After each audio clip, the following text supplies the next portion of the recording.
Atomic Blonde is a new film based off the graphic novel called The Coldest City, starring Charlize Theron, James McAvoy, Sofia Boutella, and this movie is about an agent, Lorraine Breton, for MI6, who goes to Berlin during the end of the Cold War when the Berlin Wall is about to come down. The tensions are pretty high there, and Lorraine is there tracking down a list with the names of a bunch of other agents, and she's also trying to find the dude who had the list, who also claims to have memorized it all in his noggin. I have not read the graphic novel. I honestly didn't know it existed until a couple months back when the first trailer came out for this movie. All I knew was that it was directed by one of the co-directors of John Wick, and that movie was superb, one of the best action films we have this decade. So I was really interested to see what this guy was going to do next, and before he does Deadpool 2, he's got this movie coming out, and I was really interested to see it. The trailers look pretty awesome, and I love the cast of this movie, so I wanted to see what else this director could do besides John Wick, and this movie, on an action standpoint, it is incredible. Legit one of the best action movies of the year. There are so many sequences in this movie where the cinematography is perfectly still, and whenever it has to move around,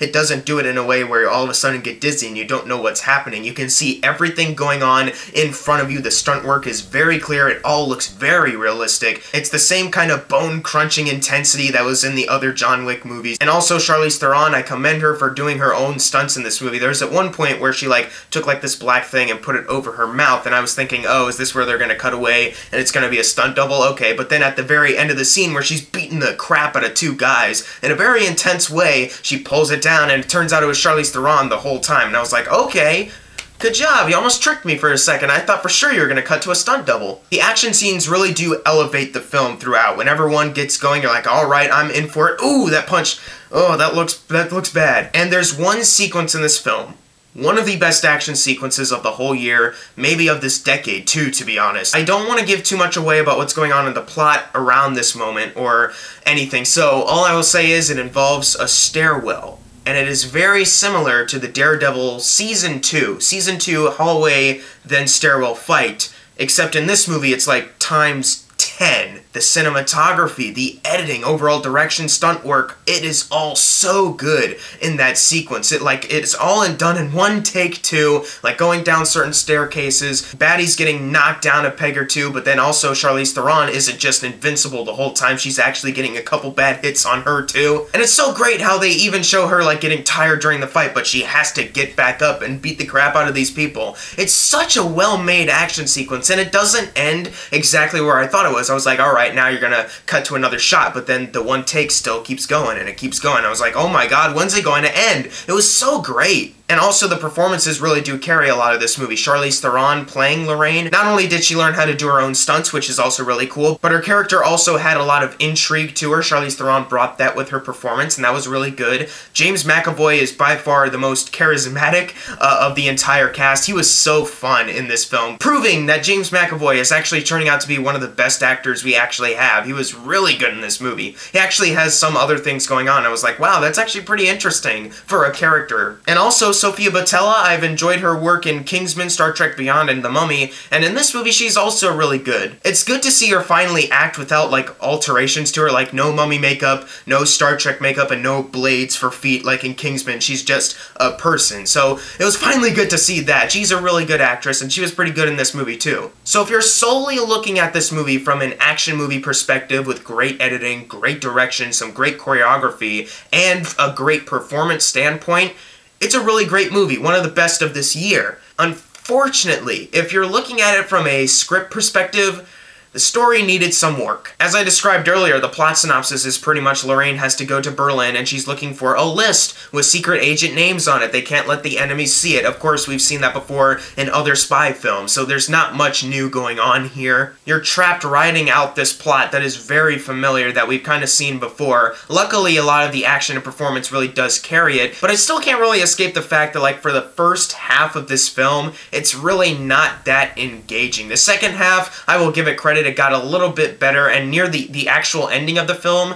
they actually revealed a twist that I actually didn't expect them to do. That was the one thing that really actually caught me off guard and was like a new surprise. But other than that new surprise that actually caught me off guard, a lot of this movie is just a bunch of the other spy cliches that we've seen before. Like, there might be a double agent, there's a list with secret agent names, you gotta be wary of that. There's people arriving at a location that only one person knew you were at, so you can't trust that guy anymore. It's a bunch of stuff that we've already seen before in spy movies, and unfortunately this movie really can't elevate to be more than just that. And also, the movie gets a little bit hard to follow at a couple points. If you're not paying attention, like, to every single thing going on, I can honestly imagine a lot of people kind of getting lost, especially near the ending of the film. And honestly, besides a couple of the action scenes that happen, there are a few moments where they do a little downtime, and it's a couple characters talking about the plot, and I was just, you know, I felt myself, like, kind of doing this. And of course, I'm not bored because of the performances. The acting in this movie is of course really good. Everyone's on their A game. It's really two things that really brought this to a just kind of tiresome level. First one being, of course, they're not doing anything really that new with the plot. Bunch of stuff we've already seen before, same old, same old. And number two, the characters themselves really aren't that well realized. I felt on a character perspective, this movie's a little hollow there. Sure, Charlize Theron brings a lot of intrigue to her character, and they reveal something in the beginning of the movie that makes you think this is going to affect how she acts later on. Maybe it'll be something she has to go through. Instead, they just kind of reveal one thing about her character in the beginning, and there's that moment of just like, aw, and then the rest of the movie, you kind of forget that that even happened, and you're just stuck watching this character who's bringing a lot of intrigue to her. Clearly there's more going on up here, but you're never exploring that. You're just watching her do things. You never really feel like you're getting inside her mind, like you're thinking how she is, or you're getting to know her even more as a person, why she even wants to be an agent in the first place, why does she feel so passionate about this mission or something. It's just you're stuck watching her do spy things, because she's a spy, of course, and she beats the crap out of people, which, admittedly, is very entertaining. She can beat the crap out of people in the best way possible. A lot of tension-fueled action scenes. But as far as getting emotionally invested with her character, there's really just not that much there. James McAvoy, he's very charismatic in this movie, so there is some argument to be made that he is probably the best actor in this film, but the character really just isn't that well explored. There's plenty of things going on with him that could be explored, that really do need to make clear the motivation, but they never really do it. Same thing with Charlize Theron's character, you're just watching him do things, and you never really feel like you know yourself why he's doing it. And they set up some sort of relationship between Sofia Boutella and Charlize Theron that could have gone in an interesting place, maybe some other things along the road,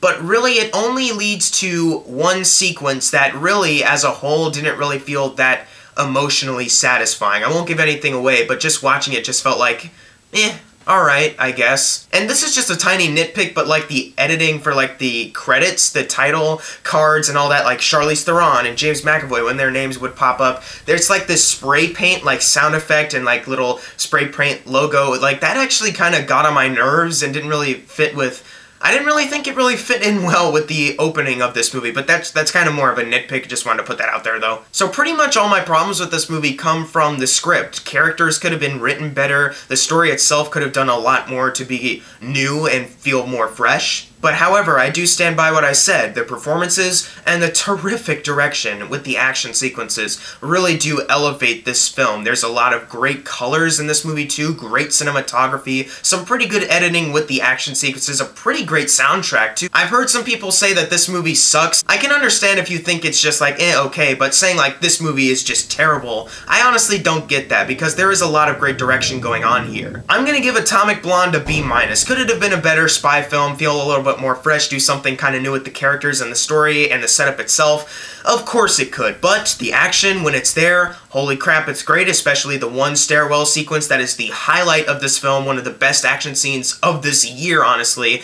and the performances are good enough to where you can watch the characters and be like, alright, at least I'm watching characters that aren't completely annoying me here. It's just I want to know a little bit more about that. But on the whole, I'm still really looking forward to what David Leitch does next as a director, which is Deadpool 2, but also beyond that as well, because I think he's actually going to be a really great talent. But what did you think of Atomic Blonde, if you've seen it, or are you seeing the Emoji Movie, which I wish I was seeing this weekend, but I think I have to wait for the Emoji Movie. 3% Rotten Tomatoes, what a score. I wish I could be seeing it. But as always, thank you guys for watching. Make sure to subscribe. I'm Jackson Fulcher. See you guys next time.